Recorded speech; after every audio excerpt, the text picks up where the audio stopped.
जहां पहली खबर भोपाल से इस वक्त सामने आ रही है। 10 हाथियों की मौत के बाद मोहन सरकार का फैसला सामने आया है। हाथियों की मौत पर सीएम एक्शन मोड में नजर आ रहे हैं।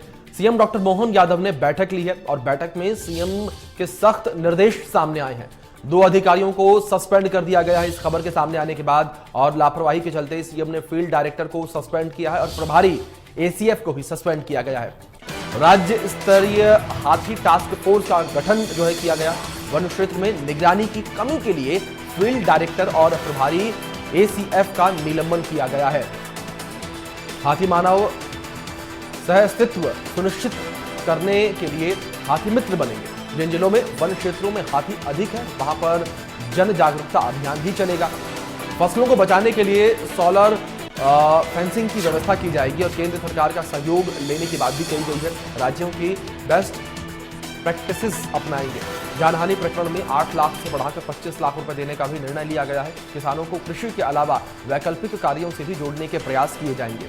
ये बड़ी खबर जो इस बीच सामने आ रही है, केंद्र सरकार का सहयोग लेने की बात भी कही गई है और मुख्यमंत्री मोहन यादव जो हैं वो एक्शन मोड में नजर आ रहे हैं। जिस तरीके से 10 हाथियों की मौत का मामला निकलकर सामने आया था और इस मामले ने तूल पकड़ी, न केवल प्रदेश में इस पर राजनीति देखने को मिली बल्कि पूरे देश में इस मामले को लेकर हलचल देखने को मिली और वन्य जीव प्रेमियों की ओर से भी इस पूरे मामले पर प्रतिक्रियाएं सामने आई थी और उनके द्वारा भी कहा गया कि जिस तरीके से 10 हाथियों की एक साथ मौत हो जाने का मामला सामने आया, ये कोई छोटा मामला नहीं, एक गंभीर विषय है। इस पर राज्य सरकार के द्वारा जांच होनी चाहिए और जांच के निष्कर्ष भी जल्द निकलने चाहिए, जिसको लेकर खुद मुख्यमंत्री वो मॉनिटरिंग कर रहे थे। मुख्यमंत्री डॉक्टर मोहन यादव ने पूरे मामले को लेकर मॉनिटरिंग की, अधिकारियों से फीडबैक लिया। साथ ही साथ अब जिस तरीके से बैठक हुई है, इस बैठक में सख्त निर्देश मुख्यमंत्री के द्वारा दिए गए हैं। ये बड़ी खबर अपने आप में निकलकर सामने आई है। 2 अधिकारियों को सस्पेंड भी कर दिया मुख्यमंत्री ने और उनके कार्य में लापरवाही को देखते हुए मुख्यमंत्री ने यह फैसला लिया। इस बीच हमारे सहयोगी वैभव गुप्ता जुड़ गए हैं, सीधे उनका रुख कर लेते हैं अधिक जानकारियों के लिए। वैभव, सबसे पहले आपका रुख करना चाहेंगे और जानना चाहेंगे इस मीटिंग को लेकर कि मीटिंग में आखिर क्या कुछ बातें हुई हैं, किस तरीके से मुख्यमंत्री डॉक्टर मोहन यादव जो है वो नाराज नजर आए। बिल्कुल, बांधवगढ़ टाइगर रिजर्व में जिस तरीके से 10 हाथियों की मौत हुई थी और जो पहली बैठक हुई थी जो कि अब से 3 दिन पहले हुई थी, उस बैठक में मुख्यमंत्री को ब्रीफ किया गया था कि फंगस लगा हुआ कूदो खाने से हाथियों की मौत हुई है। कल एक बार फिर से बैठक हुई थी क्योंकि मुख्यमंत्री ने उस बैठक के बाद एक जांच टीम गठित की थी जिसमें पीसीसीएफ भी शामिल थे, इसके साथ ही राज्य मंत्री को भी शामिल किया गया था। ये सभी जो बांधवगढ़ गए थे ये वापस लौटे। इनसे मुख्यमंत्री ने कल शाम को 7 बजे बातचीत की और जो फाइंडिंग्स निकली थी उस पर चर्चा की गई। तो उस फाइंडिंग्स के बाद मुख्यमंत्री ने कहा कि कीटनाशक या फिर कोई अन्य इस तरह की घटना हुई हो किसी दूसरे व्यक्ति के द्वारा जिससे हाथियों की मौत हो, ऐसी प्रारंभिक तौर पर जानकारी नहीं मिली है। अधिक जो परिस्थिति स्पष्ट हो पाएगी जब पोस्टमार्टम की रिपोर्ट आ जाएगी। 3 दिन में पोस्टमार्टम की रिपोर्ट सरकार तक पहुंच जाएगी, उसके बाद ज्यादा स्पष्ट होगा। लेकिन मुख्यमंत्री ने इस मामले में 2 अधिकारी थे, प्रभारी एएसएफ थे, इसके साथ ही जो बांधवगढ़ टाइगर रिजर्व की जो फील्ड ऑफिसर हैं गौरव चौधरी, इसके साथ ही जो प्रभारी एएसएफ थे फतेह सिंह नामा, उनको भी निलंबित किया गया क्योंकि इन दोनों अधिकारियों ने अपने कर्तव्य का ठीक तरीके से पालन नहीं किया।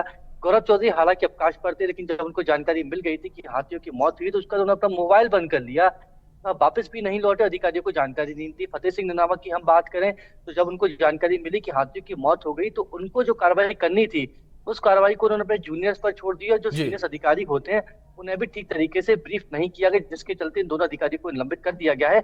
लेकिन ये जो बैठक हुई, कल जो बैठक हुई तो उसका मुख्यमंत्री ने कई बड़े फैसले लिए। मध्य प्रदेश के अलावा देश के जो दूसरे राज्य हैं, चाहे असम की बात करें, हम केरल की बात करें, यहाँ पर हाथी बहुतायत में पाए जाते हैं तो यहाँ की जो बेस्ट प्रैक्टिस है उन्हें मध्य प्रदेश में लागू किया जाएगा। इसके साथ ही हाथियों के साथ, क्योंकि हाथियों की जो संख्या लगातार बढ़ रही है और जो मानवों के साथ उनका संघर्ष देखने को मिलता है, कई बार हाथी हिंसक भी हो जाते हैं, उनकी मॉनिटरिंग की जाए। कई बार हाथी अकेले भी घूमते हैं, तो ऐसे हाथियों को ट्रैक करने के लिए रेडियो ट्रैकिंग सिस्टम को भी मध्य प्रदेश में लागू किया जाएगा। कई बार हिंसक घटनाएं होती है हाथी और मानवों के बीच में, जब किसी मानव की डेथ होती है तो उसको 8 लाख रुपए देने का अब तक प्रावधान था, लेकिन इस प्रावधान को अब 25 लाख कर दिया है। तो जो परसों डेथ हुई थी हाथियों के झुंड के दौरान 2 युवकों की मौत हुई थी तो उनको 8 लाख पहले सरकार के द्वारा दिए गए थे, लेकिन अब उन्हें भी 25 लाख रुपए आर्थिक सहायता के तौर पर दिए जाएंगे। जी केंद्र सरकार से भी मदद वैभव, दी जाएगी। लेकिन जो इस बीच जिस तरीके से आपने तमाम जानकारियां दी हैं और आपने भी अपनी इस जानकारी में जिक्र किया कि जो आम लोग हैं उन्हें भी जागरूक किया जाएगा इस चीज को लेकर, वैभव क्या लगता है कि जिस तरीके से आप जाहिर तौर पर फील्ड पर आप जाते हैं, लोगों से मुलाकात करते हैं, अधिकारियों से भी मुलाकात करते हैं, उनसे बातचीत करते हैं, उस बातचीत के बीच आपको क्या लगा कि क्या लोगों में जागरूकता की कमी है? लोगों की जो ठीक है, सरकार का भी इसमें कहीं ना कहीं फेलियर माना जा सकता है जिस तरीके से हाथी पहुंच जाते हैं और लोगों पर हमला कर देते हैं, लेकिन क्या इसमें लोगों की भी लापरवाही समझी जाए जिस तरीके से हाथी लोगों पर हमला कर देते हैं?